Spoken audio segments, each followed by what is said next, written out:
C'est parti pour un tout nouveau cours qui va parler de Dieu. Ça, c'est un sujet qui me tient particulièrement à cœur, pas uniquement parce que je suis une ancienne athée cartésienne et donc du coup, rien que le mot Dieu à l'époque, enfin il y a quelques années d'ici, c'était problématique, mais parce que je vois que ben, j'étais pas du tout, allez, la seule et que quand je faisais encore des sessions privées, des entretiens privés, ben, j'ai réalisé que bien souvent, il fallait déjà recommencer par le début, à savoir remettre Dieu au milieu de l'équation, remettre Dieu dans le cœur et dans la vie des gens, avant même de prétendre à la réalisation du soi, plus précisément à moksha dans le vocabulaire du Vedanta. Donc, allez, moksha, c'est un mot sanskrit qui veut dire libération. Et donc la réalisation du soi, ben ça c'est la cause et l'effet c'est la libération. C'est ça moksha. Et donc ici, comme je disais, c'est un cours qui me tient à cœur parce que c'est là où je vois dans les nombreux, chez de nombreux enseignants non duels francophones, euh, les Français, apparemment, particulièrement, n'aiment pas trop Dieu et on a tendance à le foutre sous le tapis, à faire semblant qu'il n'existe pas ou à lui donner d'autres noms, histoire de faire plus flou. Pourquoi? Parce que, ben, tout simplement, on n'a pas accepté Dieu, en fait, dans l'existence. Donc, sans plus attendre, on va sauter dans ce nouveau cours, la place de Dieu dans la réalisation du soi. Donc, comprendre Ishvara. Ishvara, c'est Dieu en sanskrit, mais on va voir que Ishvara, en fait, ben, c'est très précis dans les enseignements du Vedanta.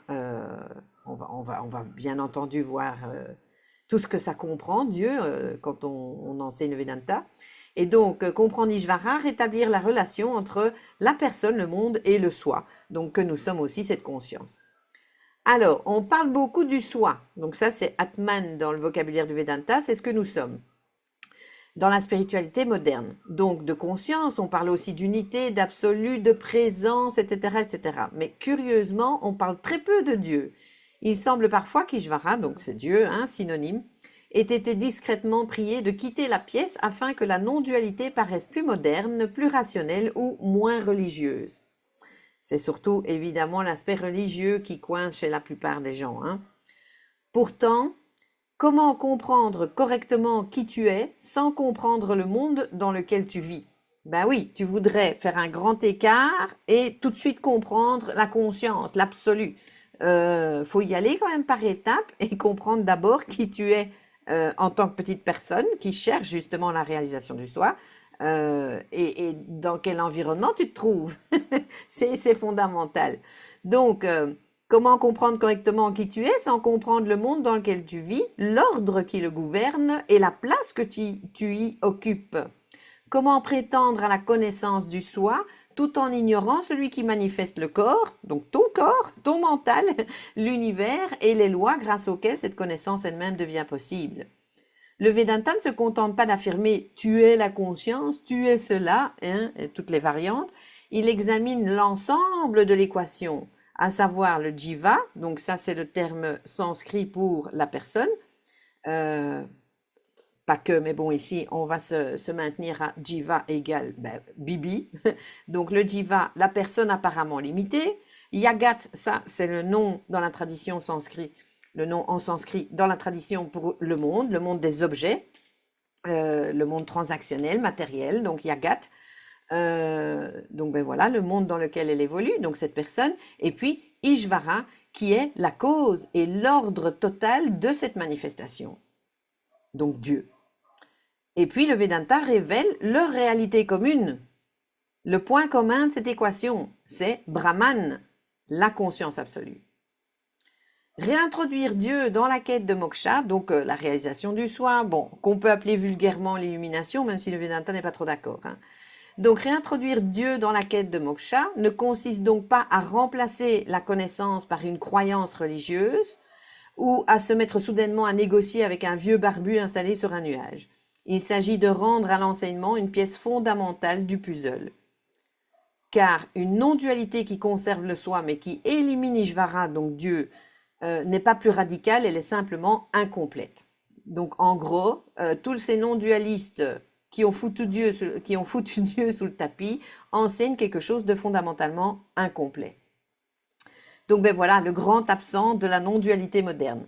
Dans de nombreux enseignements non-duels modernes, donc ce qu'on appelle les néo-advaitins, Dieu brille surtout par son absence.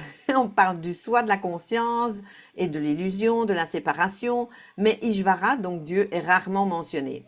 Comme si Dieu appartenait à une spiritualité ancienne, naïve ou religieuse dont il faudrait débarrasser la non-dualité pour la rendre acceptable à l'esprit occidental. Et je dirais quand même plus particulièrement français, parce que moi qui vis dans le sud de l'Italie, Dieu est tout à fait accepté, j'ai envie de dire. C'est tout à fait normal de parler de Dieu, de dire que Dieu existe, etc. On peut comprendre cette méfiance, évidemment. Le Dieu présenté par les religions est souvent un être séparé, installé quelque part en dehors de sa création, qui surveille les humains, qui compte les points, qui juge leur comportement et intervient dans leur vie selon des critères un peu obscurs parfois. Et donc, ben, beaucoup de chercheurs ont rejeté cette représentation de Dieu et honnêtement, ils ont eu raison. Le problème, c'est qu'en jetant cette image de Dieu par la fenêtre, on a aussi jeté Ishvara avec elle. Donc, allez, qui est Dieu réellement? En gros, t'as foutu, comme on dit, l'eau du bain au diable, mais le bébé avec. Il ne reste alors que la personne et le soi. Donc, ben, qu'est-ce qu'il me reste? Si je fous Dieu à la poubelle, concrètement, ben, il reste plus que moi, Bibi, et le soi, la conscience que je suis. Dans le Vedanta, c'est Atman. Entre parenthèses, si vous me voyez suer, c'est pas Dieu, hein. C'est juste qu'il fait très chaud. Donc, la personne souffre, elle cherche la liberté, puis reçoit une formule telle que tu es déjà la conscience, il n'y a rien à faire. C'est vrai du point de vue absolu, mais terriblement insuffisant pour celui qui se vit encore comme un individu limité, à savoir 99,99999% des gens. Mais terriblement donc insuffisant pour celui qui se vit comme encore un individu limité, donc le jiva, le petit personnage, et qui agit dans le monde, qui dépend de circonstances qu'il ne contrôle absolument pas et qui souffre lorsque la réalité refuse d'obéir à ses préférences. Sans Ishvara, donc sans Dieu, il devient impossible de comprendre correctement le monde transactionnel.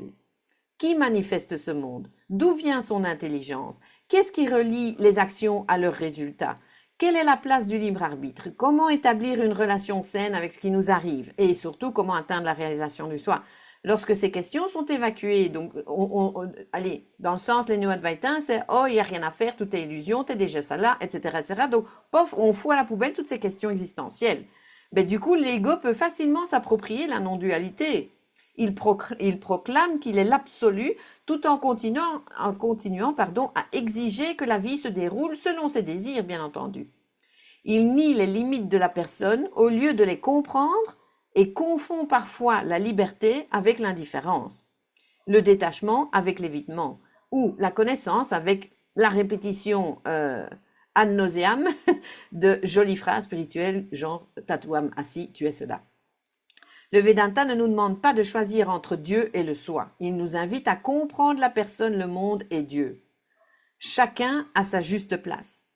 Car supprimer Ishvara ne supprime pas la dualité, cela nous empêche seulement de la résoudre. C'est pas parce que tu dis que la dualité n'existe pas, que la réalité absolue est non duelle, que ça résout la problématique de la dualité que tu es en train de vivre en ce moment. Je vais prendre le temps, quand même, je vais une petite parenthèse ici, de revenir sur les définitions de la dualité et de la non-dualité. Parce que c'est important, parce que j'entends encore souvent des mauvaises compréhensions. La dualité, c'est quand tu as deux objets, tu as deux choses. C'est même pas correct ce que j'ai dit. En fait, tu as un sujet et des objets séparés de lui. Donc, ce monde est duel. À ne pas confondre avec, allez, merde, maintenant j'ai perdu le mot. Les oppositions, grand, petit, gentil, méchant, etc. Ça, voilà, ça c'est la loi de la relativité. Ça n'a rien à voir avec la dualité. La dualité, c'est je suis une personne qui me sent séparée de tout ce que j'observe en fait. Je me sens séparée de mon ordinateur, je me sens séparée de mon voisin, je me sens séparée des choses. Et donc moi, je suis le sujet et autour de moi, j'ai les objets. Ça, c'est la dualité. Ce monde est duel. Et c'est tout à fait OK, même quand on comprend que la réalité absolue est non duelle, c'est tout à fait correct et décent de continuer à jouer dans la dualité. La non-dualité, évidemment, c'est le contraire, Advaita. Donc, Vaita, c'est deux, et Advaita, c'est un sans second. Ça veut dire qu'il n'y a qu'une seule et unique chose. Il n'y a pas deux choses. Donc, attention, la non-dualité, ce n'est pas l'union. Nous ne sommes pas... La non-dualité, c'est aussi une erreur que j'entends chez certains enseignants. Ce n'est pas dire que nous sommes dans l'unité, parce que quand tu dis le mot unité, ça veut dire qu'il y a un plus un plus un plus un et ça fait un. Ça, c'est une équation à la Van Damme. 1 plus 1 égale 11 ou 1. Bref, non, le non-duel, il n'y a même pas un plus un plus un. Il y a une seule chose, point. Mais ça, évidemment, ça concerne la réalité absolue. J'expliquerai les différents niveaux plus loin. Mais en tout cas, ici, à ce stade-ci, voilà pour ce qui est la non-dualité, notre réalité ultime absolue Brahman, et la dualité, à savoir, ben, quand je regarde depuis le point de vue du monde, de cette réalité transactionnelle et pas absolue, transactionnelle, ben là, je suis concrètement dans une réalité duelle. C'est logique, je suis un sujet avec des objets autour de moi. OK? Et donc, dire je suis le tout, je suis l'absolu, rien n'existe, tout est illusion, c'est se placer dans cette réalité non duelle, alors que c'est pas du tout l'expérience que je vis, et je dois d'abord résoudre mes problématiques par rapport à ce que je vis ici, justement pour réaliser le soi. Alors, on va arriver aux fondamentaux, évidemment. D'abord, qui est Dieu? Avant de lui donner une place dans notre quête spirituelle, il faut évidemment remettre les choses à leur place. Et c'est là où le Vedanta est absolument brillant. C'est la science de la conscience, enfin, c'est ce qu'on appelle la science de la conscience, Brahman Vidya. C'est un outil de connaissance de soi, hein, Pramana, le Vedanta. Et donc, il est assez unique en son genre. Il nous explique précisément ce que nous sommes, qui est Dieu et quel est ce monde. C'est justement ce cours, c'est justement de quoi traite le Vedanta, afin de nous mener à moksha, mais donc sans cette connaissance, sans ces bases, sans comprendre qui fait quoi exactement, tu n'auras que une partie du spectre. Donc, qui est Dieu? Avant de parler de la place de Dieu, ben voilà, dans la réalisation du soi, encore faut-il savoir qui est Dieu. Car ce mot transporte avec lui une quantité impressionnante d'images et de croyances. Un Père céleste bienveillant, un juge qui récompense les gentils qui punit les méchants, ou un être tout-puissant vivant quelque part en dehors de l'univers. Ishvara, ah non, sorry. Désolée, tout d'un coup je me suis dit, est-ce que j'enregistre bien? Ishvara, donc le nom donné à Dieu dans le Vedanta, n'est pas un individu séparé qui aurait un jour décidé de fabriquer le monde. Il n'est pas davantage installé en dehors de sa création pour en surveiller le fonctionnement. Si quelque chose existait indépendamment de Dieu, il ne serait plus la totalité. Il ne serait plus l'ensemble non duel, justement. Enfin, l'ensemble, de nouveau, c'est dangereux. Vous voyez comme les mots sont dangereux. Donc c'est là où on sait que la réalité est non duelle et donc du coup Dieu ne peut pas créer un monde à l'extérieur parce que sinon la réalité serait duelle. Donc à un niveau ça marche. Allez, on ne peut pas dire que les choses sont séparées. Oui. Je fais attention à ce que je dis parce qu'on rentre vraiment dans des finesses extrêmement importantes et donc je fais attention aux mots que j'utilise parce que je voudrais pas, parce que si vous ne comprenez pas bien clairement cette partie-là, va falloir rebobiner, réécouter. Parce que c'est important, ce sont des clés ici. Donc pour comprendre Ishvara, Dieu, il faut d'abord distinguer justement Brahman, Maya et Ishvara, donc les niveaux de réalité. Et ça c'est fondamental aussi, et c'est ce qui manque cruellement dans les enseignants néo-advaïtains, donc les non-dualistes modernes. Ils font des grands écarts sans prendre en compte les niveaux de réalité. Et alors, Du coup, il est extrêmement important ici de comprendre qui est quoi et qui fait quoi. Donc, Brahman, c'est la réalité absolue, la conscience illimitée, sans forme, sans attribut et indépendante de tout. Brahman ne change pas et il n'accomplit rien. De même, il n'a aucune volonté personnelle. Il ne peut donc pas, à proprement parler, créer le monde. Du point de vue absolu, il n'existe d'ailleurs aucune création séparée de Brahman. Donc là, on est dans l'absolu. Pourtant, un univers est manifestement disponible à notre expérience. On vit bien quelque chose de concrètement duel. Le Vedanta explique cette apparente contradiction. Donc attention, la non-dualité et la dualité sont apparemment contradictoires. Apparemment, est le mot-clé. Grâce à Maya. Maya, c'est quoi? Elle a deux fonctions, Maya, en fait. Maya, c'est la puissance non consciente dont dépend la manifestation des noms et des formes. Donc, cette réalité transactionnelle, donc où il y a des choses qui se passent, il y a des avant-après, il y a une ligne de temps, etc. Et donc qui est duel, on appelle ça les noms et les formes que prend la conscience en fait. Et la conscience peut prendre des noms et des formes grâce à Maya, qui est en fait le pouvoir de création, qui est un pouvoir de projection en fait. Donc Maya, attention, de nouveau c'est subtil hein, ici. Elle ne crée pas quelque chose à partir de rien. Elle fait passer l'univers d'un état non manifesté à un état manifesté. De la même manière que l'arbre existe d'abord sous une forme potentielle dans la graine, l'univers existe sous une forme non différenciée, donc potentielle, avant d'apparaître comme la multitude que nous connaissons. En gros, Brahman est l'existence et la connaissance elle-même.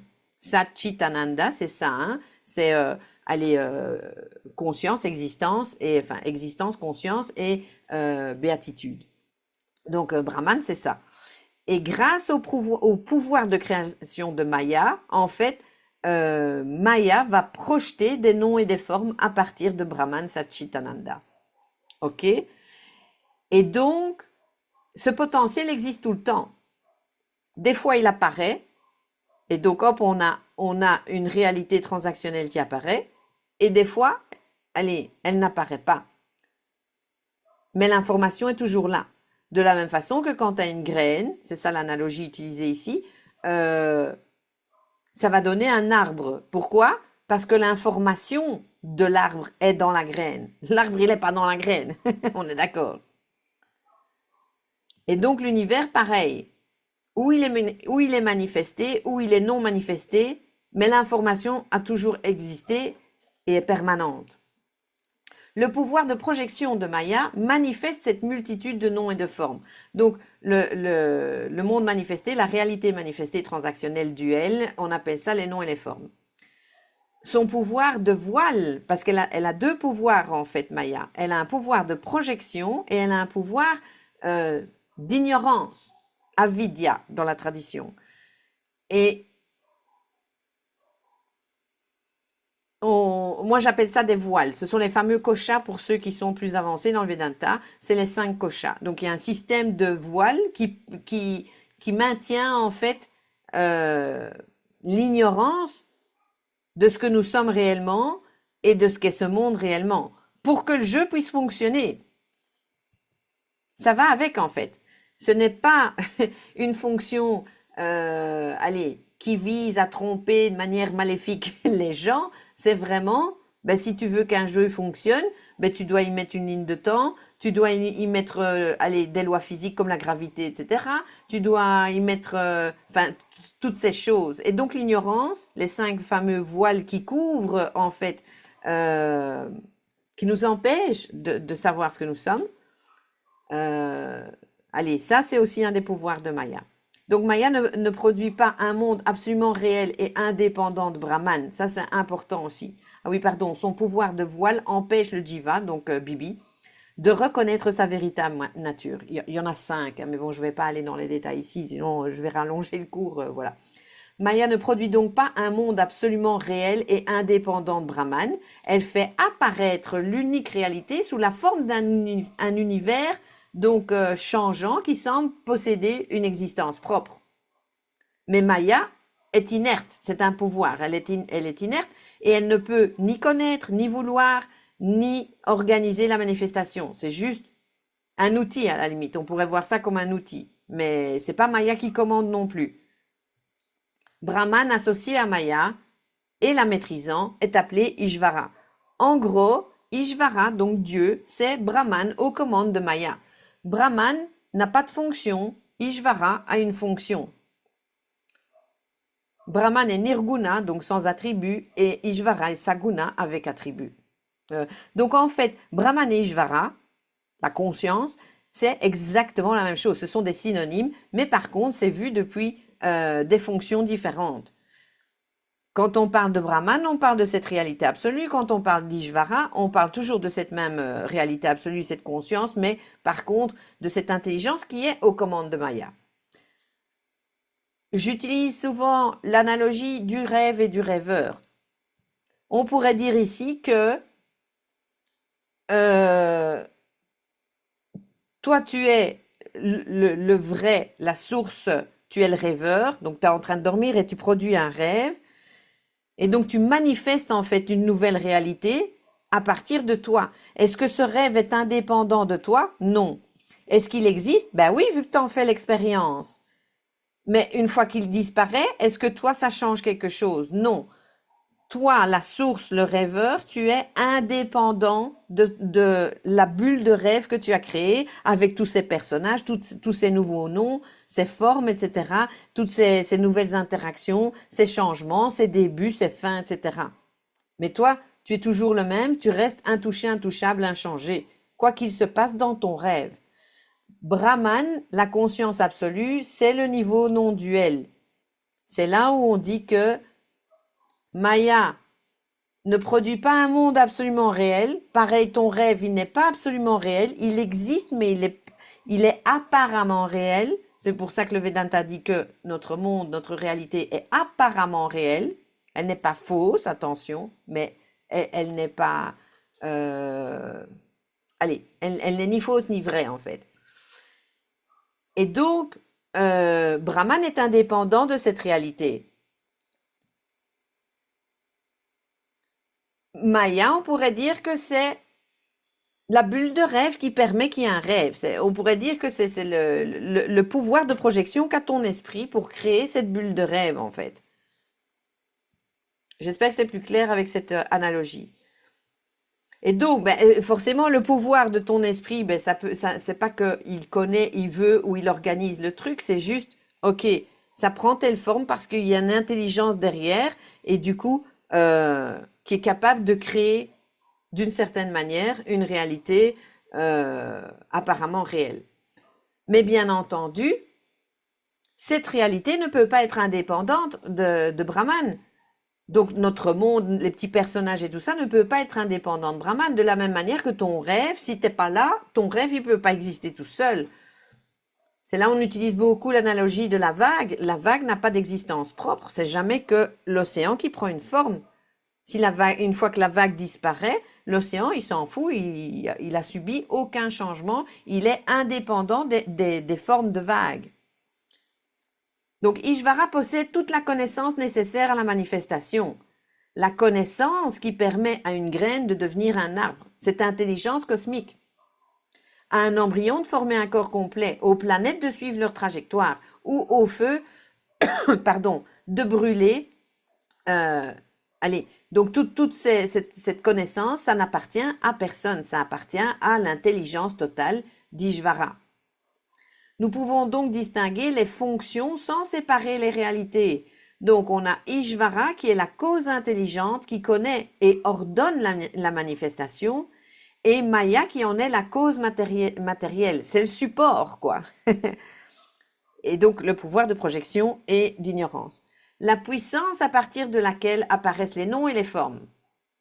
Mais puisque Maya n'est ni autonome ni extérieure à Ishvara, le Vedanta présente finalement Ishvara comme la cause intelligente et matérielle, non séparée évidemment, de l'univers.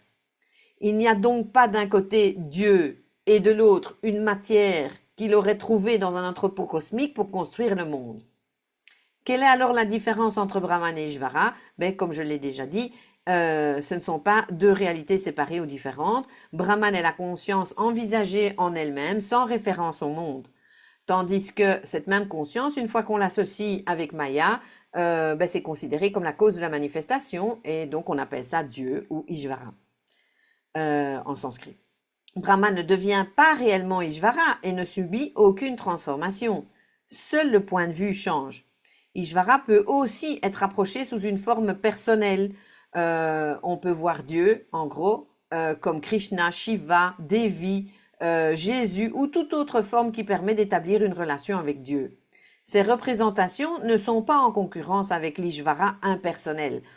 Oui, là, c'est important de comprendre que le Vedanta, plus loin dans les explications, on comprend que Dieu est impersonnel, contrairement justement à ce qu'on s'en fait comme idée en général.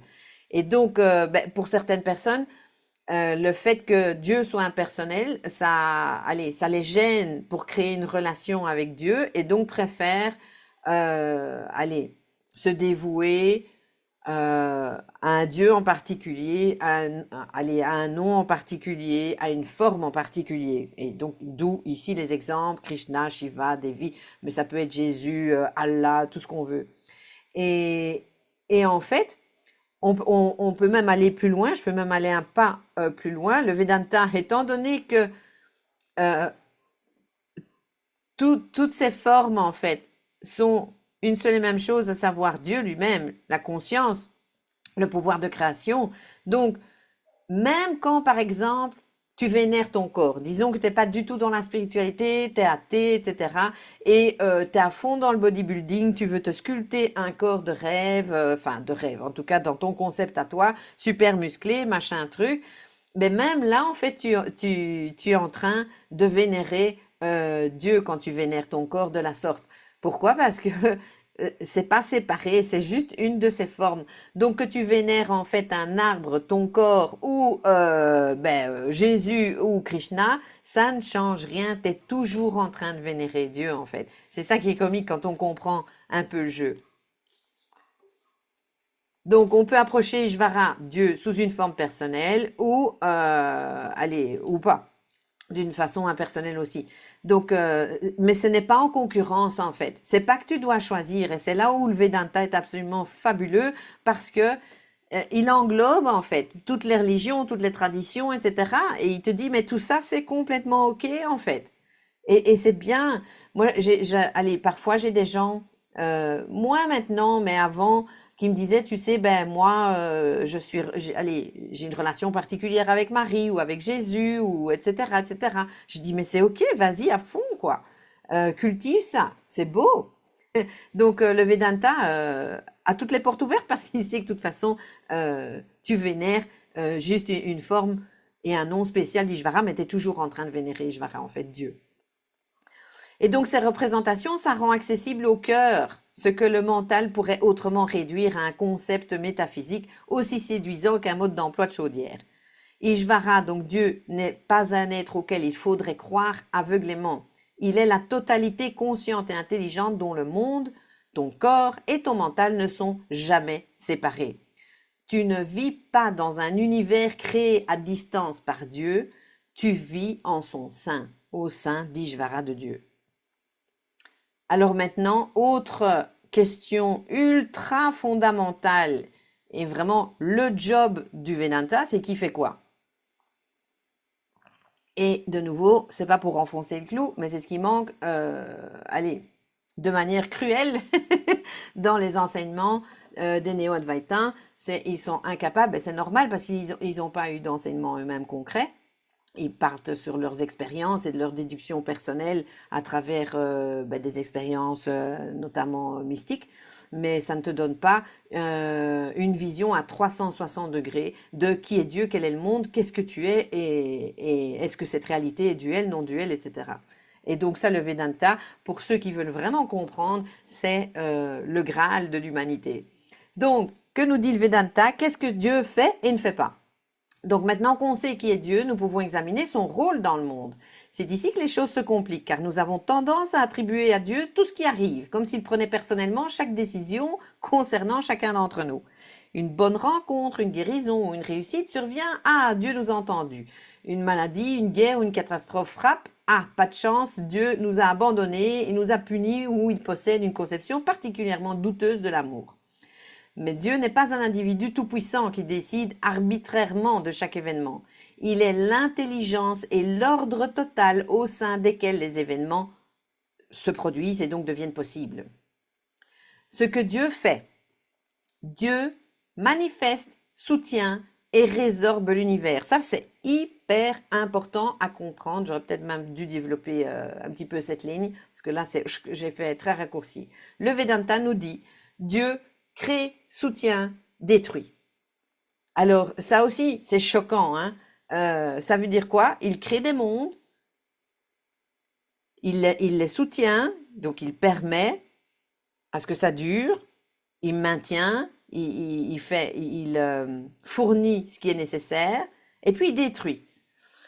Et quand tu comprends, c'est ça sa fonction à Dieu, tu te rends compte que c'est exactement ce qui se passe pour tout ce qui concerne la dualité, tout ce qui concerne cette réalité transactionnelle. À savoir, les planètes, on sait que elles finissent par se réduire en poussière. Donc elles sont créées, elles sont maintenues, elles sont détruites. Les plantes, les humains, les animaux, on est soutenu, on est maintenu, on est nourri, logé, blanchi, et puis on est détruit. On meurt tous. Mais ça va même plus loin. Qu'est-ce qu'il y a encore dans notre environnement, enfin dans notre réalité apparemment réelle? Il y a aussi les pensées. Une pensée, elle naît, elle dure le temps qu'elle dure, parce que tu vas l'approvisionner ou pas, tu vas t'y arrêter ou pas, et puis hop, elle disparaît. Une émotion, c'est pareil. Ça naît, c'est maintenu, ça disparaît. Une expérience mystique, autant qu'on les aime, parce qu'elles font partie justement de cette réalité, elles apparaissent, elles naissent, elles durent un certain temps et elles disparaissent. Donc ça c'est important, hein, parce que quand on est sur la quête spirituelle, on cherche les expériences mystiques, ou alors on croit que les gens ont réalisé le soi parce qu'ils ont eu une expérience mystique, alors que les expériences mystiques font partie de la réalité duelle, à savoir elles ont un début et une fin, comme tout ce qui fait partie de ce que Ishvara crée ici. Et c'est la règle, c'est la loi de cette réalité, et donc ça ne peut pas être ça, la réalisation du soi, qui elle est ferme, définitive, déjà là. Le soi est non changeant. Donc que tu aies une expérience mystique ou pas, ça change rien au schmilblick. Toi, tu es cette conscience immuable, inchangeable, intransformable, et donc il ne peut pas y avoir de changement d'état, il ne peut pas y avoir un avant, un après. Donc tout ce qui est manifesté ici fait partie de la dualité, et tout a un début et une fin. Ishvara crée, soutient, détruit. C'est comme ça que ça marche. Il fournit le champ dans lequel chaque être apparaît, agit, évolue et rencontre les conséquences de ses actions. Il donne également à chaque chose sa nature propre. Le feu brûle, le sucre est sucré, l'eau coule, les plantes poussent, le corps vieillit et le mental pense. C'est pour ça aussi que le Vedanta ne cherche jamais à transformer l'humain. Il ne te dit pas, contrairement à certaines doctrines ou yoga, religion, tout ça, oh, tu dois t'améliorer, tu dois arrêter de penser. Ben non, parce que tu as été fabriqué littéralement par Dieu comme ça.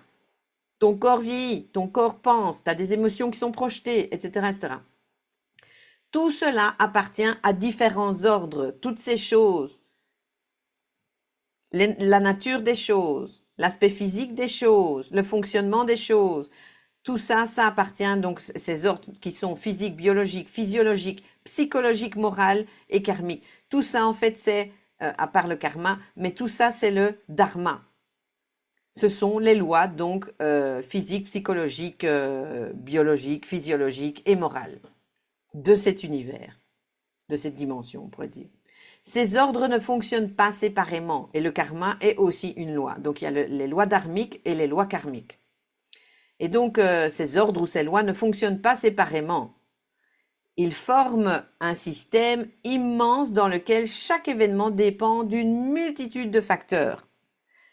Dieu relie aussi les actions à leurs résultats.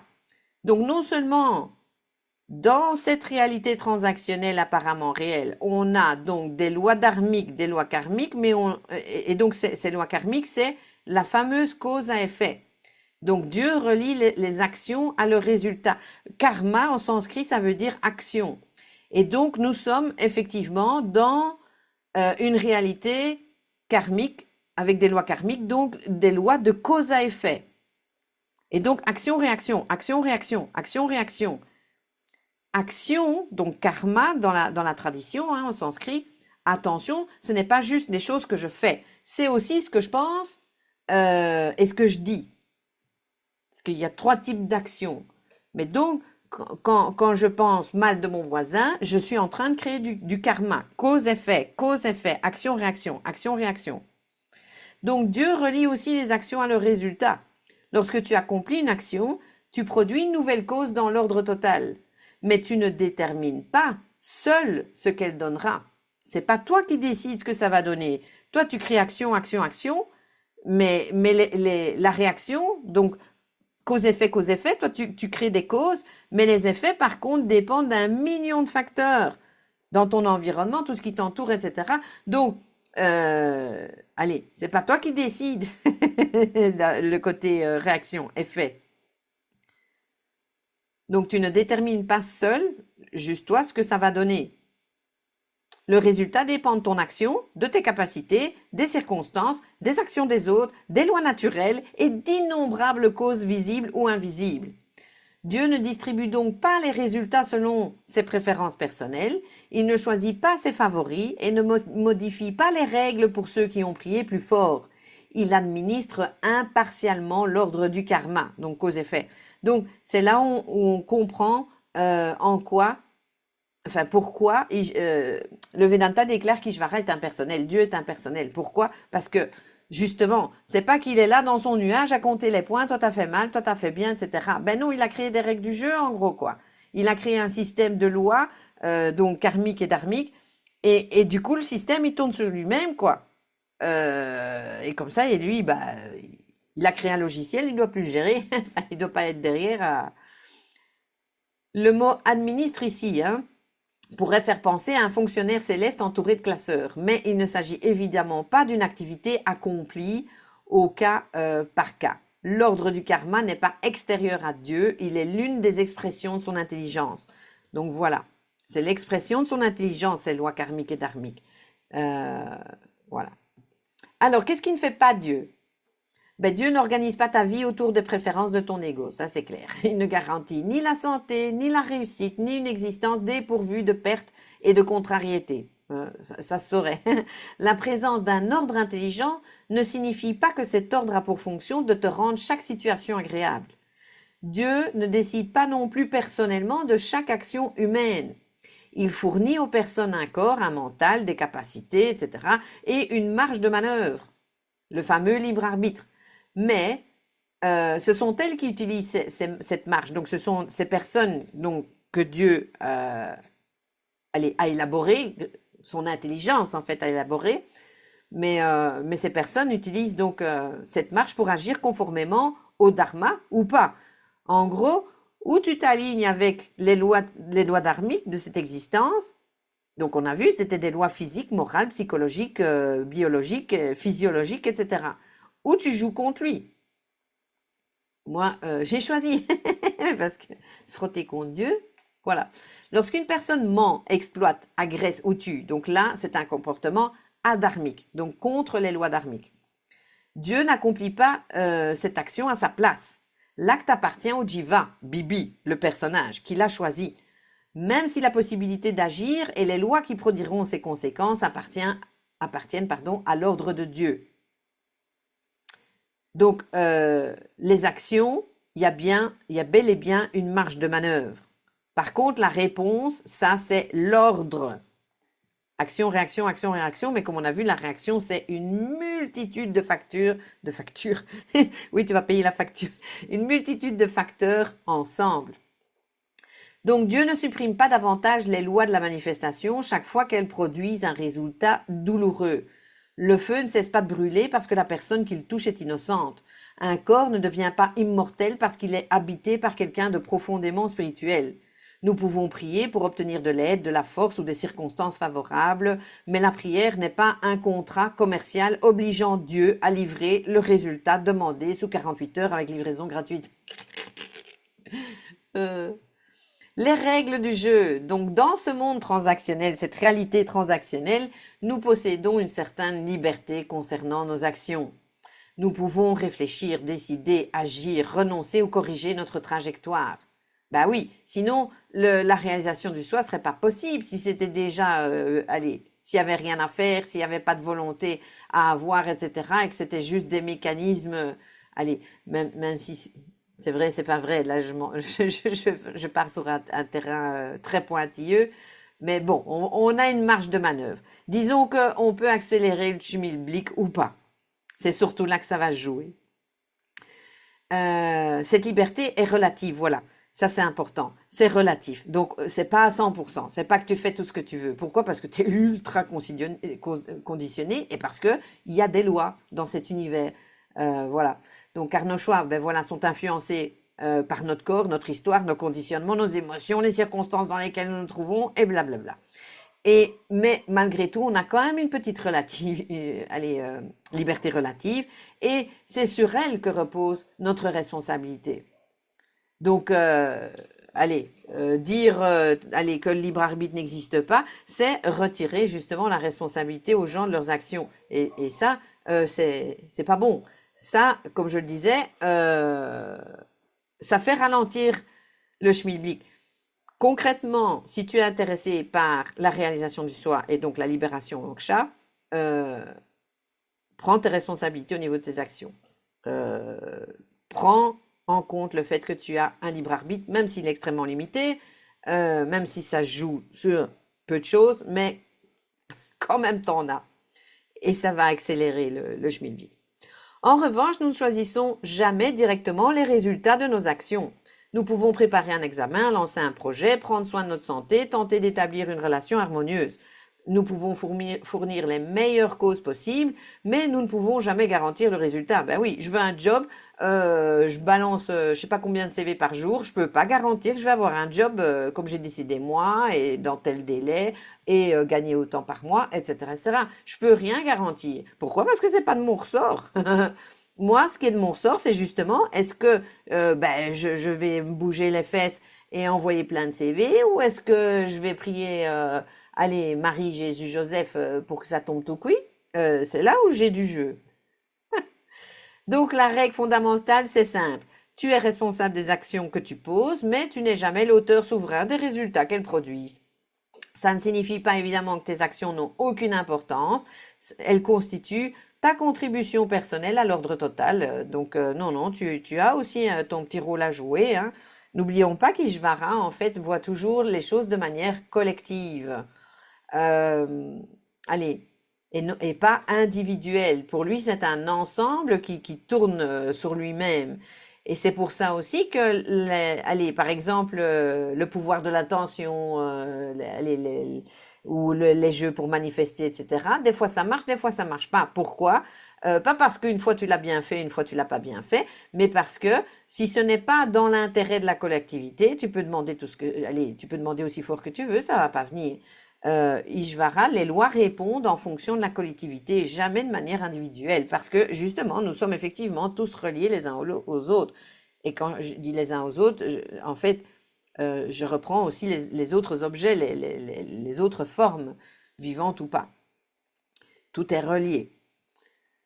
Donc, c'est pas que tes actions n'ont aucune importance. Non, non, tu amènes ta pierre à l'édifice, tu es une contribution à l'ordre total. Mais une contribution, même essentielle, n'est jamais la totalité des causes. Ben oui, voilà. Oui, et ici j'ai fait une petite note pour le libre arbitre parce que ça c'est vraiment un chapitre important aussi. Donc le libre arbitre, le karma, le destin, etc. Il y a un cours complet à disposition sur mon site, donc Vedanta vedantafrançais.com, allez dans les formations et vous retrouverez le cours qui est gratuit sur le libre arbitre sur mon site. Et donc là, c'est intéressant pour ceux qui veulent approfondir la question. Ce qu'il faut retenir ici, de toute façon, c'est que Dieu ne t'enlève pas ta responsabilité, ni un peu de marge d'action, mais il ne t'attribue pas non plus la responsabilité de l'univers entier. Alors ici, il fallait évidemment dans qui fait quoi, qu'est-ce qui fait Dieu et ce qui ne fait pas, il fallait que je parle de cette question fondamentale qui, au moins tout le monde se l'est posée une fois sur le chemin spirituel, c'est si Dieu est amour, comment se fait-il qu'il y ait autant de bordel et surtout autant de souffrance sur notre planète? C'est une question extrêmement légitime. Le Vedanta y répond très clairement. Et en passant, petite anecdote, c'est exactement cette question-là qui a fait que j'ai découvert en fait, j'ai entendu pour la première fois personnellement le nom Vedanta, le mot Vedanta dans la bouche de Mooji, dans son bouquin, là, plus haut, Higher than Sky, Vaster than Oceans, un truc comme ça, c'était donc plus haut que les cieux et plus vaste que les océans. C'était un de ses premiers bons livres, là. Et donc, je l'ai suivi pendant un an et demi, Mooji. Et j'aimais pas mal le bonhomme jusqu'au moment où j'ai fait une retraite avec lui. Et une dame, à un moment donné, a posé cette question, si Dieu est amour, pourquoi existe-t-il autant de souffrance dans ce monde? Et il n'a pas su répondre. Et c'est là où j'ai vu, en fait, que le gars était très inspirant, balançait du lourd au niveau de l'énergie Shakti, mais qu'au final, il n'avait pas la connaissance à 360 degrés comme le Vedanta là. Et donc, il parle du Vedanta, mais ce n'est pas un enseignant du Vedanta, Mooji. Et donc, il a court-circuité la dame en lui disant « Oh, ne te préoccupe pas de ça, le monde est de toute façon une illusion, il n'existe pas, tu es Dieu, tu es le soi. Si un enseignant vous répond ça, j'allais dire partez en courant. Bon, peut-être pas, moi je suis partie en courant.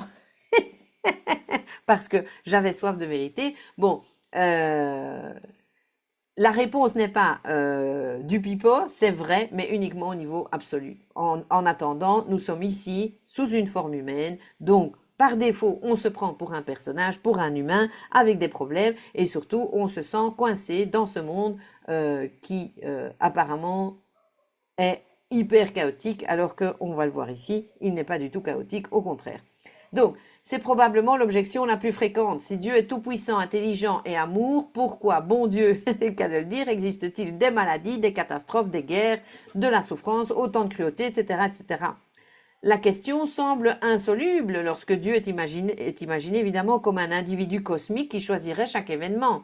Il faudrait alors admettre qu'il décide en effet volontairement de provoquer un séisme, de laisser mourir un enfant, de permettre un massacre, tout en affirmant aimer ses créatures. Et là, ça va pas. Et c'est pour ça qu'il y a beaucoup d'enseignants qui n'ont pas reçu d'enseignements aussi valides et concrets que ceux du Vedanta, qui sont incapables de répondre à cette problématique et donc qui font sauter le monde en entier, et hop, allez, on va dans la non-dualité et on a résolu le problème. En fait, en gros, les problèmes, on les met sous le tapis avec Dieu, quoi.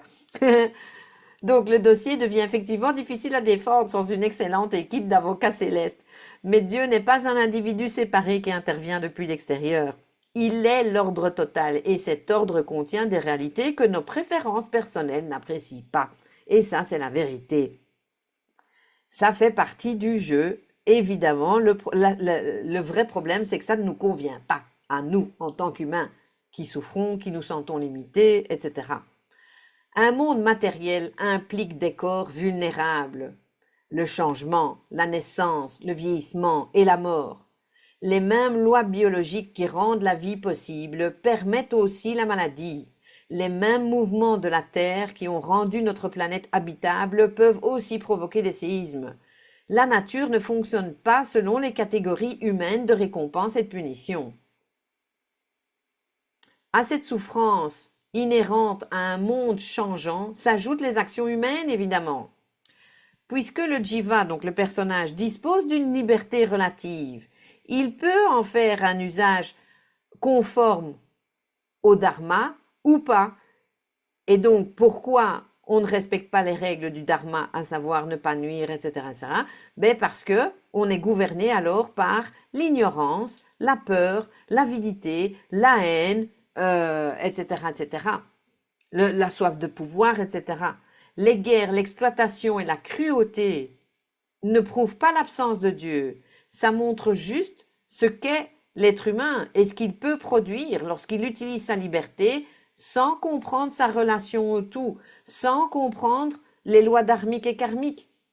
Et donc c'est l'ignorance jumelée avec ses peurs, son avidité, sa cruauté, sa haine, etc., qui fait qu'il fait des actions cruelles.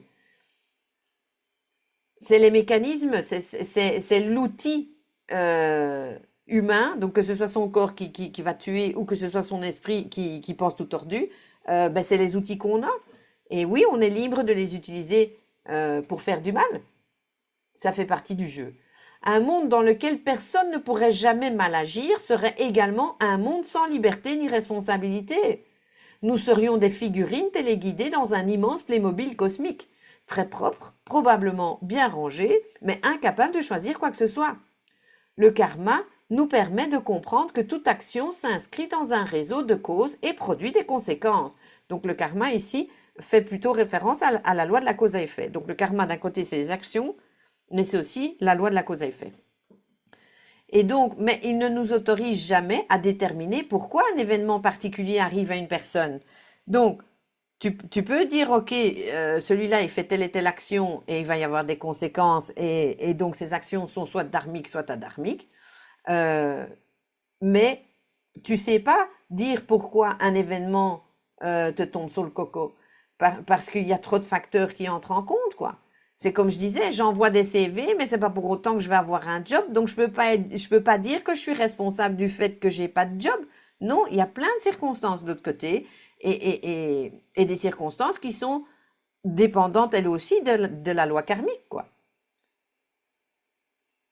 Donc le karma, on comprend donc qu'on a un peu de jeu dans les causes, dans les actions, et que ça produit des conséquences, mais évidemment, on ne peut pas déterminer pourquoi un événement en particulier arrive à une personne. Pourquoi? Parce que on ne possède pas la vision totale de cet ordre. C'est impossible de connaître tous les paramètres qui entrent en jeu dans cet univers, derrière une guerre, une cruauté, mais même derrière allez, un événement positif, quoi. C'est pareil, en fait. Donc, dire à quelqu'un qui souffre, par exemple, qu'il a certainement mérité son malheur à cause d'un karma antérieur est aussi invérifiable que cruel. Le karma sert à comprendre notre responsabilité, mais pas à juger les victimes ni à inventer une faute invisible pour rendre chaque tragédie intellectuellement confortable. Donc ça, c'est important, quoi. Attention, hein, dire à quelqu'un qui souffre, oui, c'est normal, c'est ton karma, non. Enfin, oui, mais je veux dire, c'est pas de sa faute, quoi. Enfin, dire que Dieu est amour ne signifie pas qu'un être céleste éprouve en permanence un sentiment affectueux et empêche tout événement douloureux. Dans le Vedanta, l'amour trouve sa réalité dans la non-séparation. Nous aimons parce que nous cherchons, à travers l'autre, à retrouver cette unité fondamentale dans laquelle rien ne nous est véritablement extérieur. Et au niveau transactionnel, donc au niveau duel, Bibi et le reste du monde, Dieu demeure néanmoins l'ordre impartial qui contient aussi bien la création que la destruction, le plaisir que la douleur, la naissance que la mort. Impartial ne signifie pas toujours agréable.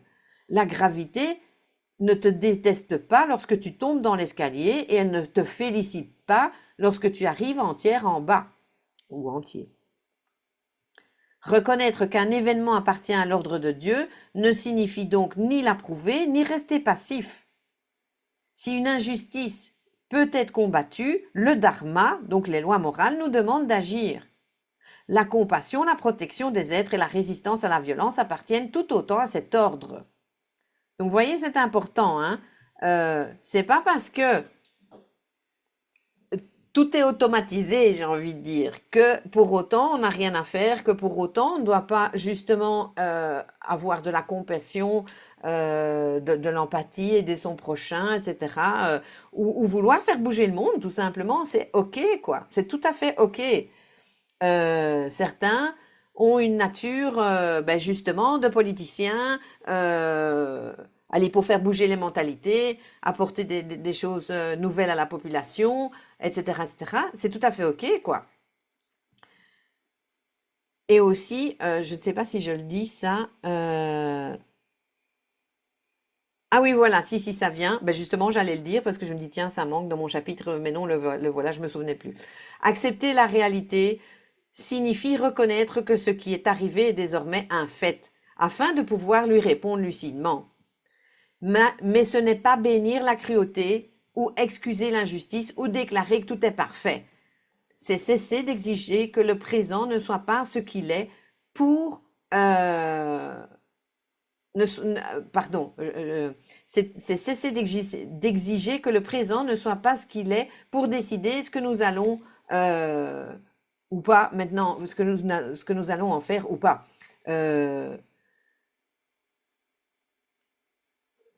Oui.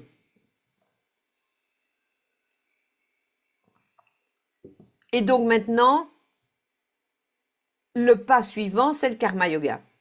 Le karma yoga est un incontournable pour le Vedanta.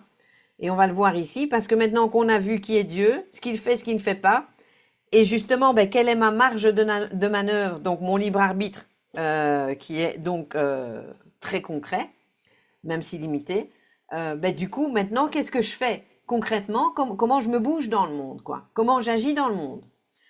Et donc, karma yoga, yoga veut dire union avec Dieu, veut dire voie aussi, donc la voie avec le E à la fin. Et donc, c'est l'union avec Dieu ou la voie via le karma, via l'action. Sortir du fantasme, je crée ma réalité. Ça, c'est un gros point aussi où je vais bien enfoncer le clou parce que c'est ce qu'on dit en New Age, hein, tu crées ta réalité. Et, et c'est ce que j'ai dit moi-même aussi, hein, au début de mon éveil. J'étais persuadée de ça aussi. D'ailleurs, je pense que c'est ça que je raconte.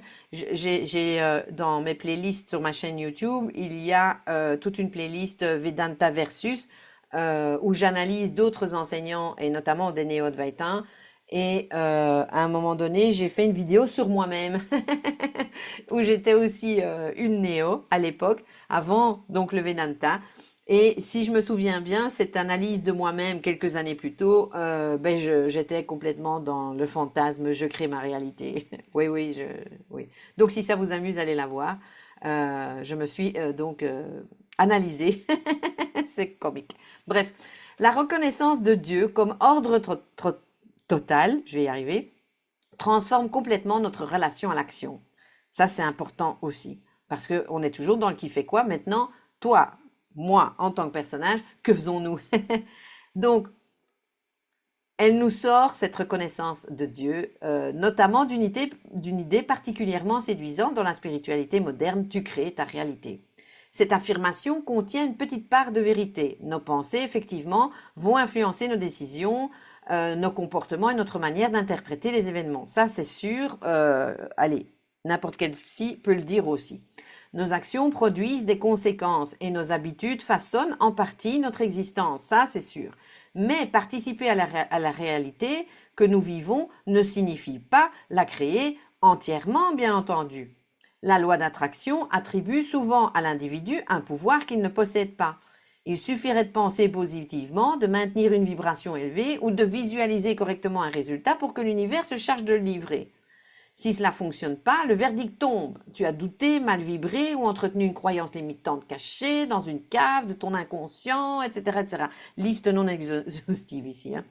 Cette vision n'est pas seulement naïve, elle peut devenir terriblement culpabilisante. Et c'est pour ça qu'ici, j'enfonce le clou et que je n'ai pas peur de m'autocritiquer, comme je disais, j'allais dire quand j'étais plus jeune, avant aller au début de mon éveil.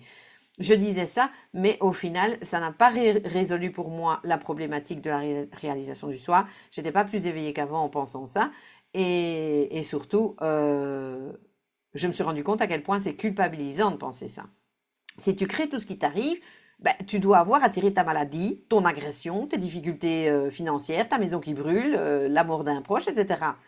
Donc la personne ne porte plus seulement la responsabilité de ses choix, elle devient en plus responsable des actions des autres, des lois naturelles et de chaque événement survenu dans sa vie. Waouh, bonjour, quoi. Là, boum, on vient lui mettre un paquet, là. Donc on ne libère pas l'individu, donc là, la libération moksha, réalisation du soi, en lui attribuant la gestion de l'univers entier. Il faut arrêter avec ça.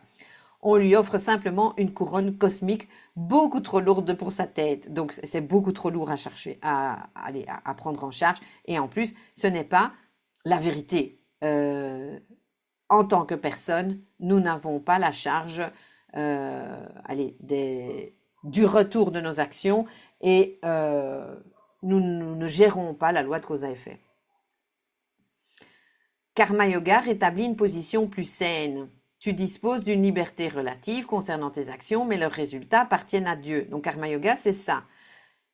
Tu peux choisir ce que tu fais aujourd'hui avec les capacités et les circonstances dont tu disposes. Donc on ne te demande pas de faire des trucs miraculeux ou des choses bizarres, etc. Tu fais ce que tu peux faire dans l'instant T, point. Tu sais que tu as une marge de manœuvre. Tu peux réfléchir, apprendre, travailler, demander de l'aide, corriger tes erreurs, etc., etc. Mais tu ne contrôles jamais la totalité des causes nécessaires au résultat. Cela ne te rend ni tout puissant, ni impuissant. Ça te remet à ta juste place, en gros. Tu es responsable de ta contribution, point. Dans Karma Yoga, l'action est offerte à Dieu. Tu fais ce que tu as envie de faire, ce que tu veux obtenir, même c'est OK, parce que de nouveau, le Vedanta est très clair. Tu ne dois pas arrêter de désirer des choses. Tu peux désirer des trucs, et d'ailleurs, ça fait partie du fonctionnement fondamental d'un humain. L'humain passe à l'action. Pourquoi? Parce qu'il désire ou il déteste des choses. En gros, il est tout le temps en train de vouloir acquérir l'objet de son désir ou d'essayer de fuir l'objet de ses peurs. Et donc, c'est ce qui fait qu'un humain passe à l'action. Dieu n'a pas créé un humain pour qu'il soit assis le cul sur un fauteuil toute la journée à rien faire. Il doit contribuer à l'ordre, il a un rôle dans cet ordre. Le chat chasse, miaule, réclame à manger, la montagne, elle fait ceci, cela, et l'humain, il fait ceci, cela. Et donc, tu veux, tu fais, mais après, ces actions sont offertes à Dieu, point barre. Cela signifie que tu accomplis ce qui doit être fait aussi correctement que possible, conformément au dharma, sans considérer le résultat comme une possession qui t'est due. C'est pas parce que tu t'es dit allez j'arrête de procrastiner, j'envoie 100 CV que ben du coup tu dois te dire ah mais si je fais ça maintenant j'ai droit à un job hein Dieu. Oh maintenant tu vas répondre positivement. Non non non, tu donnes, tu fais et ensuite tu donnes cette action à Dieu et advienne que pourra. Tu ne travailles pas moins sérieusement, au contraire, tu portes davantage ton attention sur l'action présente, puisque tu reconnais que c'est là que se trouve ta véritable marge de manœuvre, en gros. Le résultat est ensuite reçu comme prasada, encore un nom fondamental dans le Vedanta, c'est du sanskrit aussi, c'est un cadeau. Donc c'est comme un prasada, c'est un cadeau de Dieu. Prasada, attention, ne signifie pas que le résultat sera agréable, ni qu'il faudra te réjouir artificiellement d'un échec, d'une maladie ou d'une perte. C'est ok de râler aussi quand ça va pas comme tu as envie. Cela signifie juste que tu reconnais ce résultat comme légitime au sein de l'ordre total, puisqu'il a été produit par l'ensemble des causes en présence. En gros, c'est quoi? Le Vedanta nous dit, tu agis, tu fais, et puis bon, ben, tu vois ce qui tombe. Donc toi, tu participes aux causes, mais les effets, ben, tu peux que attendre de voir ce qui se passe. Et ce qui se passe, donc ces effets, ce sont les prasadas, les cadeaux de Dieu. Pourquoi je dis cadeaux? Parce que Karma Yoga nous dit que tout ce qui entre reste et sort de ton existence, c'est cadeau de Dieu, c'est prasada. Dans le sens où, ok, c'est avec ça que je fais. Et dans le sens où il n'y a pas à y mettre des intentions de Dieu particulières. De nouveau, il est impersonnel. Il y a une machine qui tourne sur elle-même, la loi du karma, de cause à effet. Et donc, ben, tu n'as pas à discuter du résultat de tes actions parce que c'est une machine que tu as mis, allez, tu es venu apporter une goutte dans la machine et donc, tac, tac, tac, tac, tac, ça a fait un effet domino et boum, c'est ce qui vient. Et donc, merci Ishvara. J'accepte dans le sens, comme je dis, c'est pas que tu dois dire yeah, youpi, il est mort. Yeah, youpi, j'ai pas eu de job. Non, c'est ok de râler. Mais c'est cadeau de Dieu. Dans le sens, c'est la machine qui répond. Point. Et il n'y a pas à y mettre des choses personnelles derrière. C'est surtout ça. Donc, voilà. Ça signifie que tu reconnais ce résultat comme légitime. Et pas parce que tu as fait mal ou tu as fait bien. Juste, ok, moi j'ai fait un truc, mais il y a plein d'autres paramètres qui sont venus en compte qui ont fait que ça a donné ce résultat-là. Point. Tu reconnais ce résultat comme légitime au sein de l'ordre total puisqu'il a été produit par l'ensemble des causes en présence et pas uniquement par ton action à toi. Tu peux ne pas l'aimer, tu peux chercher à le modifier.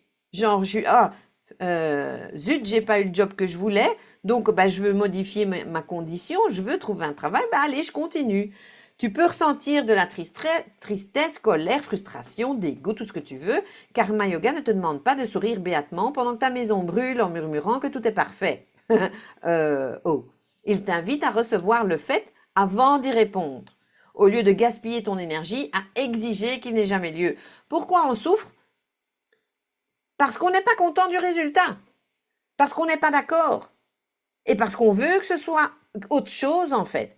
Et c'est là où on perd du temps et d'énergie et qu'on se met dans des états et que c'est pas nécessaire. Le résultat ne nous convient pas, ok, what's next? On avance quoi, et on continue. Mais vu que les résultats sont indépendamment de moi, ben oui, je dois les accepter quoi. Et je vais pas commencer, oh, et avec des si, et ça aurait dû être comme ça, et pourquoi, et nanani nana, ça va pas quoi. Donc, ne gaspille pas ton énergie à exiger qu'il n'ait jamais eu lieu ou qu'il soit différent. Cette attitude transforme progressivement le mental. Pourquoi le Vedanta nous invite à pratiquer le Karma Yoga, donc avoir cette attitude d'acceptation, mais attention à ne pas confondre avec la résignation. Hein. Donc, ok, c'est comme ça, c'est le résultat. Ok, maintenant je vais de l'avant. Parce que ça transforme le mental. Karma Yoga est une arme redoutable, extrêmement puissante et alchimique sur notre mental. C'est la plus belle des pratiques. D'ailleurs, tous les membres de ma Sangha, quand ils arrivent, ils ont un cours de base avec 10 modules. Un module est consacré uniquement au Karma Yoga. D'ailleurs, ce cours de base est disponible à la vente sur mon site. Hein. Il s'appelle cours de base pour ceux qui seraient intéressés. Et justement, je parle du Karma Yoga parce que ça, c'est un incontournable. C'est la pratique la plus puissante pour purifier son esprit. C'est très important de purifier son esprit pour arriver à la réalisation du soi. C'est une étape fondamentale. Donc, cette attitude, le fameux Karma Yoga, transforme progressivement le mental. Chaque résultat devient une occasion d'observer ses goûts et ses dégoûts, en fait. Donc, c'est nos préférences, ce que j'essaye d'obtenir, ce que j'essaye de fuir, etc. Pourquoi? Parce que c'est ça qui me tire par le bout du nez. Dans le Vedanta, pour les plus avancés, ce sont les fameux Vasanas. Donc, mais j'aime pas, comme je les caricature toujours. Donc, comme je le disais tout à l'heure, je cours toujours vers ce que j'aime ou je cours dans le sens inverse de ce que j'aime pas. Et donc, littéralement, mes vasanas, mes j'aime pas, mes goûts, mes dégoûts ou aversions, mes préférences, c'est ce qui me mène par le bout du nez. il faut absolument que j'obtienne ça ou que ça arrive ou ça oh non ça peut pas arriver, la vie devrait respecter mon scénario, etc., etc. Je suis tout le temps en train d'agir en fonction de mes vasanas en fait. Et donc ça permet de prendre du recul par rapport à ces vasanas, les observer, etc., et à calmer la machine, le mental. Offrir l'action et recevoir le résultat diminue ainsi le besoin de contrôle, l'anxiété, la culpabilité, la résistance à la réalité et la honte aussi. Tous ces fardeaux en fait qui viennent agiter notre esprit, qui viennent nous stresser, qui viennent nous appesantir, qui font qu'on est malheureux en fait, tout simplement. Et quand on est dans cette agitation mentale ou dans ce désespoir, dans cette honte, cette culpabilité, etc., on n'est pas suffisamment prêt à recevoir en fait les enseignements. Pourquoi? Parce que notre esprit est agité. Or, il faut que l'esprit soit plus ou moins calmé en fait. Il faut un peu maîtriser la bête. Et le karma yoga, ben, c'est une pratique, comme je disais, magnifique. Donc l'abandon à Dieu n'est ni du fatalisme, ni de la résignation. Le fataliste, lui, il renonce à agir parce qu'il pense que tout est joué. Tandis que le karma yogi, donc celui qui pratique le karma yoga, agit pleinement, puis il accepte de ne pas être Dieu à la place de Dieu. Point barre. Il sait que c'est pas lui qui va décider. Sans cette compréhension, karma yoga est parfois réduit à agir sans attendre de résultat. Là encore, le Vedanta est beaucoup plus nuancé, dans le sens, on entend, ah, tu dois ne plus avoir de désir, ou, tu dois pas espérer d'avoir des choses. Ben non, parce que le Vedanta, comme je le disais juste avant, ben personne n'agit sans rechercher un résultat. Même préparer un café suppose l'espoir assez raisonnable d'obtenir un café. Donc, ce n'est pas non plus que vous ne devez rien attendre. Mais par contre, la seule chose que vous devez abandonner, lâcher, c'est exiger que les résultats correspondent exactement ou obligatoirement à vos attentes en fait. C'est juste ça qu'il faut lâcher. Karma Yoga rétablit ainsi une relation juste entre la personne et Dieu. J'offre ce qui dépend relativement de moi et je reçois ce qui ne dépend pas de moi. Je cesse de prétendre créer ma réalité. J'apprends à y participer, au contraire, consciemment. Donc là, on remet les choses, qui fait quoi, et par la même occasion, comment purifier son esprit pour accélérer la réalisation du soi.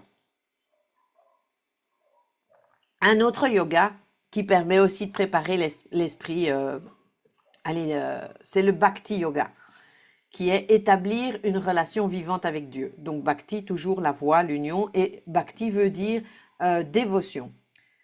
Donc ben voilà, génération 1. Il évoque alors la prière, les rituels, les chants et une relation profondément affective avec Dieu. Pour certains chercheurs, tout ça est naturel.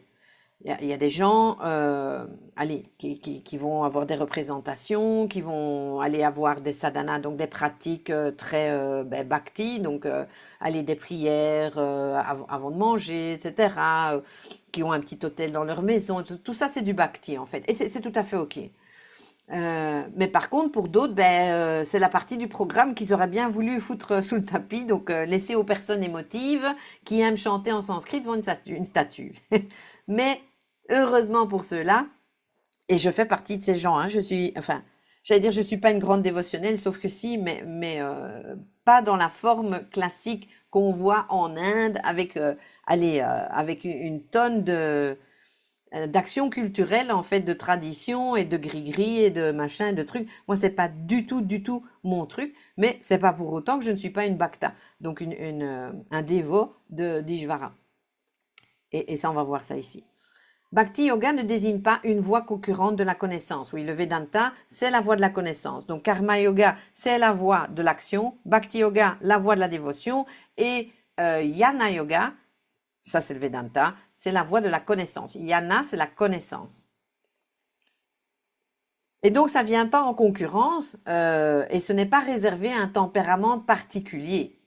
Ça consiste avant tout à reconnaître Dieu et à établir une relation consciente avec lui. Pourquoi je mentionne ça ici? Parce que un des grands noms du Vedanta, c'est Vivekananda, qui a exporté en fait le Vedanta, notamment aux États-Unis. Sauf qu'il a un peu dévié le truc. Le Vedanta traditionnel que j'enseigne ici, qui est le Vedanta de Shankara, considère le Bhakti et le Karma Yoga comme des purifications de l'esprit. Tandis que Vivekananda, qu'est-ce qu'il a dit, lui? Il s'est dit, ah, je vais mettre les 3 yogas au même niveau. Donc, la connaissance, la dévotion et le karma. Et je vais jouer avec ces 3 yogas en fonction des profils qui se présentent à moi. Donc, les chercheurs spirituels qui veulent réaliser le soi, être libérés, moksha, du coup, si celui-là c'est un très sensible, émotionnel, etc., je vais le diriger vers le bhakti yoga. Comme ça, il va pouvoir faire le dévo avec le dieu de son choix, etc., etc. Ou même la nature, ou peu importe. Hein, ça peut être, comme je disais au début, Ishvara prend toutes les formes. Hein, donc, tout est OK. Ou celui-là, il a un tempérament il est très to-do list, il est tout le temps agité, il est tout le temps en train de faire, il a un job, il a des enfants, il a ceci, il a cela, enfin bref, il a une vie très très active. Ben lui, du coup, je vais le foutre dans le karma yoga. On va utiliser ses actions pour rétablir le lien avec Dieu. Et puis après, les grands intellectuels, hein, les philosophes, les ceci, les cela, ou ceux qui ont soif de vérité, ça c'était mon profil majoritaire. Alors eux, on va les diriger vers Jnana Yoga, donc le yoga de la connaissance. Et donc Vivekananda ne représente pas le Vedanta traditionnel. Pourquoi? Parce qu'il a utilisé ces 3 yogas dont parle le Vedanta, mais il les a mis au même niveau. Et comme si ces 3 voies-là menaient toutes les 3 la même chose. Alors que le Vedanta est extrêmement clair. Bhakti et karma, ça purifie l'esprit, ok? Ce sont des voies préparatoires à moksha, mais le Vedanta de Shankara est extrêmement direct, incontournable sur ce fait, à savoir la réalisation du soi passe par la connaissance. Seule la connaissance permet de réaliser le soi. Point. Pourquoi? Parce que nous sommes déjà le soi, donc nous n'avons pas un problème de s'unir à Dieu ou pas. Nous n'avons pas un problème de vivre une expérience mystique qui nous transformerait tout d'un coup. Nous avons un problème d'ignorance. Nous ne connaissons pas notre nature réelle. Il n'y a pas de besoin de créer un Dieu, de créer une relation avec Dieu, vu que, on l'a vu, nous ne sommes jamais qu'une forme et nous vivons déjà en son sein en tant que personnage. Il n'y a pas besoin non plus de karma yoga, étant donné que toutes les actions ont un début et une fin. Or, la conscience que je suis est permanente, elle n'a ni début ni fin. On l'a vu, tout ce qui concerne cette réalité transactionnelle, ça naît, c'est soutenu le temps que c'est soutenu, et puis ça meurt. Et donc forcément, la réalisation qui concerne Atman, le soi que je suis, ne peut pas être concernée par une expérience. Et donc, le Vedanta est extrêmement clair. Seule la connaissance vient annuler ton ignorance, parce que le seul problème que tu as par rapport à la réalisation du soi est un problème d'ignorance, et pas donc de connexion, etc. Mais toutes ces choses sont, par contre, incontournables. Pourquoi? Parce qu'il y a des prérequis à cette connaissance, et donc Bhakti Yoga, Karma Yoga et tous les autres yogas sont dans les prérequis. C'est une parenthèse un peu longue, mais ça vaut la peine de détailler. Donc, Bhakti Yoga ne désigne pas une voie concurrente à la connaissance, réservée à un tempérament particulier. Donc là, c'est le clin d'œil à Vivekananda, Swami Vivekananda. Donc, attention, si vous lisez Vivekananda, là, il a dévié, n'est plus dans le Vedanta traditionnel. Donc, ça consiste avant tout à reconnaître Dieu et à établir une relation consciente avec lui. Tant que je me considère comme une personne vivant dans un monde, je dépends entièrement de l'ordre total, de cette intelligence cosmique aux commandes, Dieu. Je n'ai créé ni mon corps, ni mon mental, ni mes capacités. Je n'ai inventé aucune des lois qui me permettent de vivre, d'agir, de comprendre ou d'évoluer. Même les circonstances qui m'ont conduit jusqu'à l'enseignement ne sont pas le produit de ma seule volonté. Reconnaître cette dépendance ne diminue pas la personne, cela la libère, au contraire, de l'obligation absurde d'être autosuffisante et de tout contrôler. C'est important ça. Nous sommes dépendants de l'ordre, nous sommes dépendants des lois et nous sommes dépendants donc, in fine, de Dieu. Et c'est OK. Ça ne veut pas dire que nous sommes des petites choses, des petits pantins ou que nous sommes extrêmement limités ou des choses comme ça, non. Mais au contraire, ça vient assainir cette relation avec le monde et ça nous libère de cette obligation absurde. Allez, Pourquoi on ne s'aime pas? Parce qu'on croit toujours qu'il y a quelque chose qui va pas avec nous, quoi. Alors que quand on comprend que on est des machines préprogrammées dans un monde, allez, qui tourne d'une certaine façon, avec ses lois karmiques et dharmiques, mais waouh, ça te retire, mais fou, une culpabilité énorme et ça te permet même de t'aimer, allez, à nouveau. C'est ça que produit Moksha d'ailleurs et le Bhakti Yoga et le Karma Yoga, mais surtout Moksha, c'est ce qui permet enfin de t'aimer librement, de manière inconditionnelle, quand tu comprends enfin justement tout ce jeu-là et qui tu es réellement, quoi. Ça rétablit le Bhakti Yoga rétablit la relation avec Dieu, mais le Jnana Yoga, la connaissance, et Moksha va rétablir aussi la relation entre toi et toi, en fait, entre cette forme, le petit personnage. La relation avec Dieu peut prendre de nombreuses formes, hein. On l'a vu, ça peut s'exprimer par la prière, le rituel, la méditation, la répétition d'un nom, la contemplation de la nature, une forme choisie de Dieu, etc. Elle peut aussi se manifester très simplement par de la gratitude, la confiance en l'univers, comme on dit, ou la reconnaissance de l'intelligence présente dans chaque aspect de la vie. La forme importe moins que l'attitude. Bhakti ne demande pas de produire artificiellement de grandes émotions spirituelles ni de jouer les dévots professionnels avec leur regard humide réglementaire. Elle commence par une compréhension, je ne suis pas séparée de Dieu et ma vie se déroule entièrement au sein de son ordre. La prière elle-même change alors de fonction. Elle ne sert plus uniquement à présenter à Dieu la liste de nos préférences en espérant une livraison rapide. Nous pouvons évidemment demander de l'aide ou un résultat particulier, mais nous pouvons surtout prier pour obtenir la clarté, le courage, la maturité, la capacité d'accueillir intelligemment ce qui viendra. Karma Yoga est bhakti à l'action, appliqué à l'action. Lorsque j'offre mes actions à Dieu et que je reçois leur résultat comme prasada, donc cadeau, la dévotion cesse d'être confinée à quelques moments spirituels ou quand je vais à l'église le dimanche.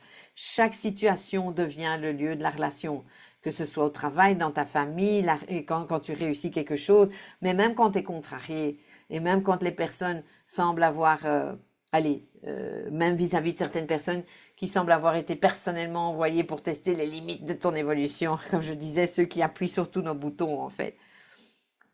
Et c'est ça en fait que les gens ne comprennent pas quand ils entendent le Vedanta et qu'ils entendent des enseignements, ils se disent ah oui mais le yoga de la connaissance, moi j'aime pas, c'est intellectuel, c'est sec, il n'y a pas d'amour, etc. Non, au contraire, c'est tellement intégré, naturel. Notamment, quand on comprend le karma yoga et qu'on l'applique, ben, on reconnaît Dieu et on aime Dieu et on reconnaît son intelligence dans chaque moment de l'existence et pas des moments particuliers. Pourquoi? Parce qu'aujourd'hui c'est la Saint-Honoré, parce que voilà, ou c'est la fête de ceci ou la fête de cela. C'est beaucoup plus intime et donc bien sûr l'amour est extrêmement présent dans le Vedanta, mais il est tellement évident, il fait tellement partie du jeu en fait que allez, il n'est pas présenté comme quelque chose de séparé. Cette attitude, donc de Bhakti Yoga aussi, diminue progressivement le sentiment de séparation, l'orgueil, la peur et le besoin de contrôle. Elle développe la gratitude, l'humilité, la confiance nécessaire pour que le mental devienne plus calme et disponible. Donc vous voyez, à nouveau, Bhakti Yoga comme Karma Yoga, en fait, prépare grandement votre esprit à la réalisation du soi. Bhakti ne produit pas directement moksha, ça je l'ai mentionné. Seule la connaissance annule l'ignorance, pas le bhakti. Voilà, mais seule la connaissance détruit les domaines concernant notre véritable nature. Mais la connaissance ne peut être pleinement assimilée par un mental constamment occupé à résister à Dieu, à négocier avec lui ou à essayer de prendre sa place. Ou pire, à l'ignorer complètement et à croire qu'on est là face au monde chaotique, entre guillemets. Donc la dévotion ne remplace donc pas la connaissance, elle prépare la personne à l'entendre. Ensuite, maintenant, on va parler d'Ishvara, donc Dieu et Moksha, donc la réalisation du soi. On revient à cette question centrale. Hein. Quelle est la place de Dieu dans la libération? Dire que Dieu est indispensable à Moksha peut sembler excessif. Hein. Après tout, Moksha est le résultat de la connaissance, pas celui de la croyance ou de la dévotion. Il n'est pas nécessaire d'adhérer à une religion, d'entretenir une relation émotionnelle avec une forme divine, ni de devenir soudainement un spécialiste enthousiaste des chants dévotionnels. Mais Il est impossible de retirer Ishvara, donc Dieu, de l'enseignement sans rendre celui-ci incomplet.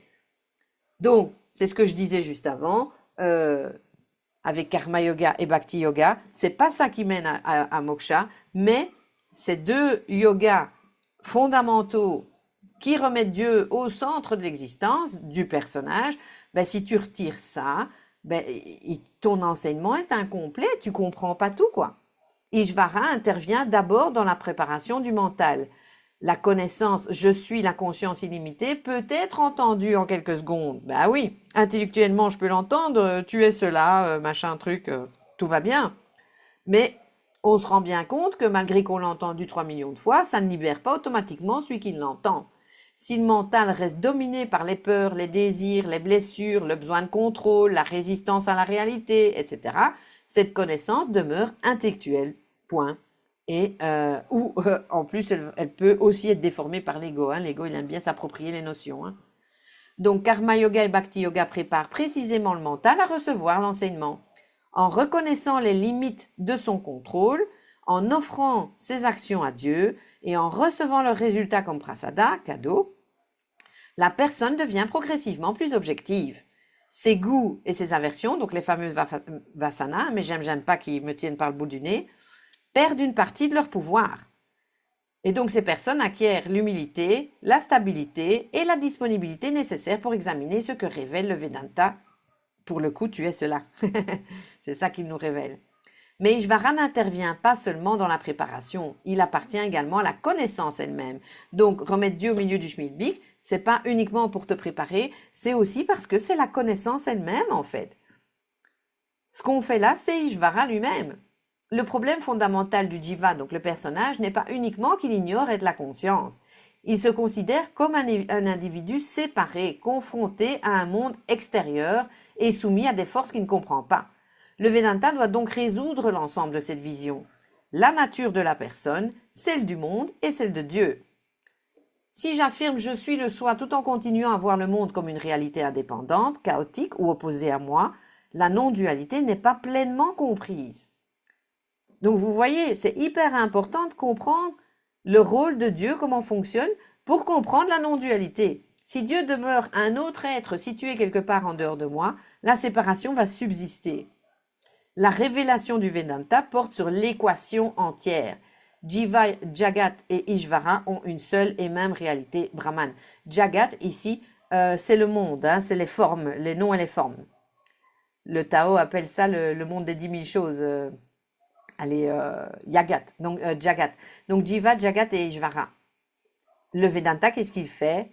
Il nous démontre une équation qu'il s'agit d'une seule et même chose, d'une seule, surtout, et même réalité, absolue, non duelle, Brahman. Les différences entre la personne, le monde et Dieu existent uniquement au niveau transactionnel, donc cette réalité apparemment réelle.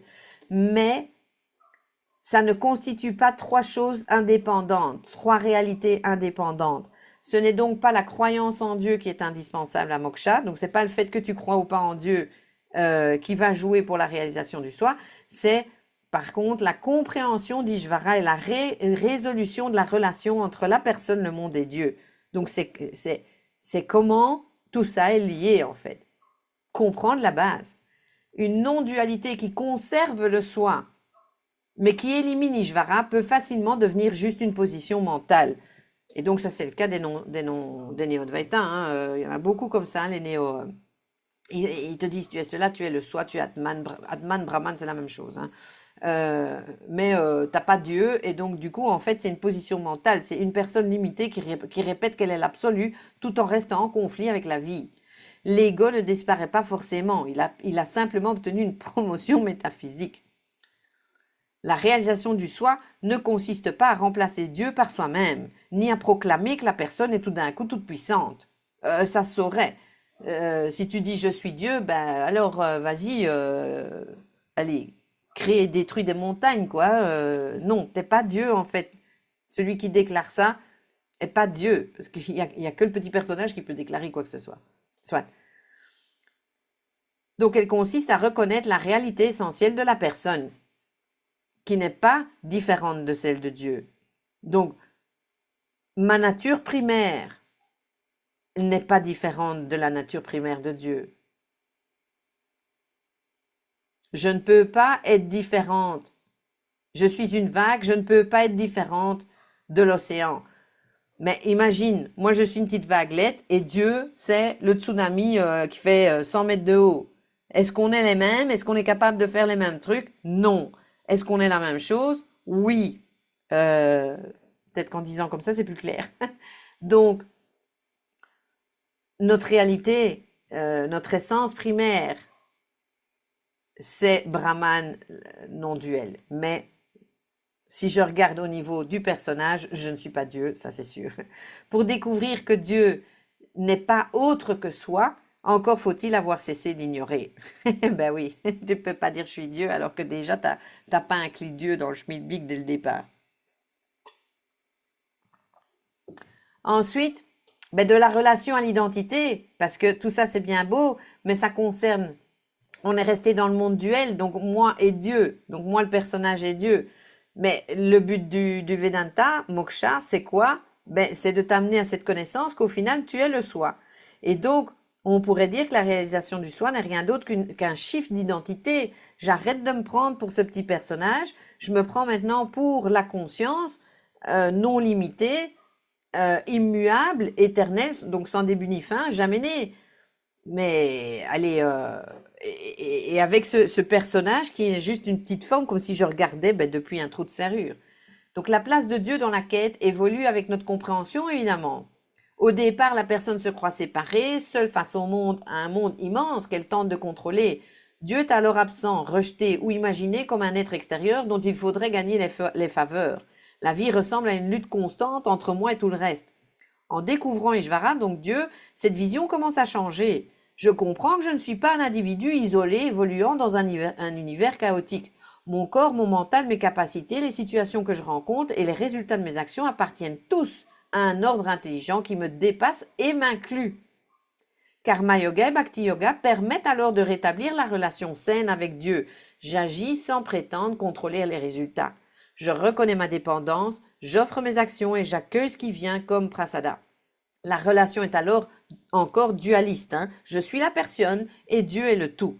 Mais cette dualité n'est plus vécue comme une opposition. Au contraire, ça devient une relation de confiance, une relation apaisée, naturelle, organique, normale. Le Vedanta, ensuite, évidemment, ben, il ne te laisse pas dans la dualité, parce que le Vedanta est Advaita, non duel. Donc, il ne peut pas rester là dans son enseignement. Après, il va plus loin. Si tu comprends déjà ça, tu as déjà fait un pas énorme ce soir ou aujourd'hui. Mais donc, le Vedanta conduit ensuite la recherche plus loin. La personne et Dieu ne sont évidemment pas identiques au niveau transactionnel. Donc, c'est ce que je disais avec les deux vagues. On ne peut pas dire que c'est la même chose et que ça va avoir le même impact. Le jiva, donc le personnage, possède une connaissance et une puissance limitée, tandis qu'Ishvara est omniscient et gouverne l'ordre total. Donc attention, on n'a pas la même échelle de grandeur.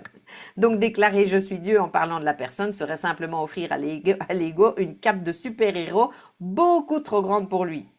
L'identité révélée par le Vedanta se situe au niveau, bien entendu, de la réalité absolue, essentielle, de la nature primaire de ce que nous sommes. Notre nature primaire, pas secondaire. L'humain, c'est le secondaire, on va dire ça comme ça. Donc nous sommes cet océan, nous ne sommes pas la petite vague.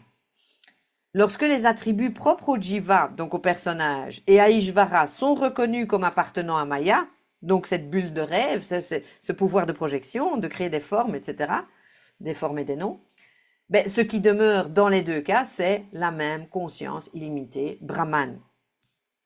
Le but n'est donc pas de maintenir éternellement Dieu face à soi, ni de l'éliminer une fois qu'il a servi à purifier le mental. Il s'agit au contraire de découvrir que la séparation entre Dieu et soi n'a jamais été absolue. La relation juste prépare la connaissance de l'identité, donc ce fameux shift, la réalisation du soi. Il faut d'abord cesser d'ignorer Dieu pour découvrir finalement qu'il n'a jamais été autre que soi, soi dans le sens la conscience que je suis. Autre petit point aussi que je n'ai pas mentionné ici, c'est pas parce qu'on a réalisé le soi qu'on n'a plus de dévotion envers Dieu. Au contraire, Au contraire, parce que justement, on sait qu'on s'honore soi-même. Donc, c'est tout à fait sain et normal de continuer la relation duel, donc à savoir, je suis d'un côté, Dieu est de l'autre. C'est tout à fait OK de continuer, même quand on a reconnu notre nature non duel. C'est OK. On est encore aussi ce petit humain, cette identité secondaire. On l'a encore collé à nous pendant un temps. Et donc, c'est tout à fait OK encore de pratiquer du bhakti yoga et compagnie. Et du karma yoga, bien entendu. Conclusion. Mettre Dieu à l'écart ne nous rapproche pas du soi. Cela maintient intacte l'idée d'une personne séparée, seule face au monde. Le Vedanta rétablit l'équation que l'ignorance nous empêchait de voir, à savoir, dans leur réalité essentielle, Brahman, Ishvara et le Jiva ne sont qu'une seule et même chose. Donc le Vedanta, c'est ça, ça rétablit cette équation. Brahman est égal à Ishvara est égal à Jiva, le personnage. Voilà, j'espère que ce cours t'a plu. Si tu vas sur mon site, tu as sous la vidéo le lien pour télécharger gratuitement le PDF que tu as vu ici. Je te conseille de le faire pour, allez, pour le relire éventuellement, etc. Imprime-le parce que ça semble simple au premier abord, mais c'est un cours qui vaut vraiment la peine d'être refait, relu, réécouté, parce qu'il y a énormément de clés, de pépites, et surtout, il y a des actions concrètes que tu peux faire dès aujourd'hui dans ta vie de tous les jours. Je vise évidemment le karma yoga et le bhakti yoga. C'est deux incontournables que je dis aux membres de ma sangha, donc mes étudiants. Je leur demande évidemment de faire cela. Ça, c'est les deux pratiques que le Vedanta recommande. Voilà, voilà. Si tu as des questions, pose-les sous la vidéo. J'y réponds toujours avec plaisir.